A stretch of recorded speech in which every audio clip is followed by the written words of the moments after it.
નવરાત્રીના ગણતરીના દિવસો બાકી રહ્યા છે ત્યારે વર્ષો જૂનું લો ગાર્ડન માર્કેટમાં અંતિમ રવિવાર છે ખરીદીનો અને લોકોની ભીડ છે તે જોવા મળી રહી છે। સાથે જ અહીંયા મોટી સંખ્યામાં લોકો ખરીદી કરવા માટે ઉમટેલા નજરે છે તે પડી રહ્યા છે। જ્યારે લો ગાર્ડનમાં પણ વર્ષોથી એક ખરીદી કરવા માટે અહીંયા લોકો આવતા હોય છે ત્યારે ખરીદીનો પણ એક ક્રેઝ છે તે ચાલતો હોય છે।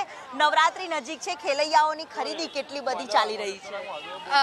खूब चल रही है। हम लोग भोपाल से आए हैं स्पेशली इसके लिए, तो खरीदने में चीज़ें यहाँ हम लोगों ने बहुत हमेशा तारक मेहता वगैरह में फेम देखा था कि अहमदाबाद की नवरात्रि उधर की खरीदारी, तो वही करना है। कितनी खरीदारी की?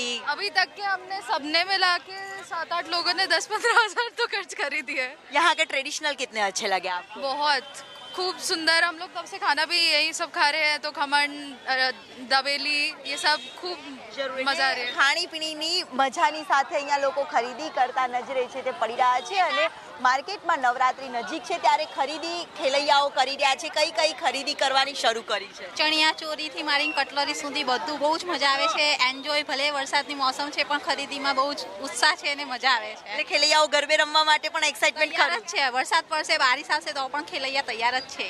એટલે ખેલૈયાઓ અત્યારથી તૈયાર છે। તમે નવરાત્રીની ચણિયા ચોરીને કેટલી ખરીદી કરી? બહુ બધી 3-4 લીધી છે। મસ્ત મસ્ત નવરાત્રી મજા આવશે। આપે તો વરસાદમાં નાવાની, ગરબા રમવાની બહુ મજા આવશે। આગાહી ભલે રહી પણ ખેલૈયાઓ છે તે મન મૂકીને ખરીદી છે તે કરી રહ્યા છે અને અંતિમ રવિવાર છે એટલે અંતિમ રવિવારે પણ ખરીદીનો માહોલ ફૂલ જોશમાં ચાલી રહ્યો છે અને લો ગાર્ડનમાં પગ મૂકવાની જગ્યા ના હોય તેવા પ્રકારના દ્રશ્ય પડાપડીના સામે આવી રહ્યા છે। કેમેરામેન ચેતન પરમાર સાથે દિવ્યા ચૌહાણ, સંદેશ ન્યૂઝ, અમદાવાદ।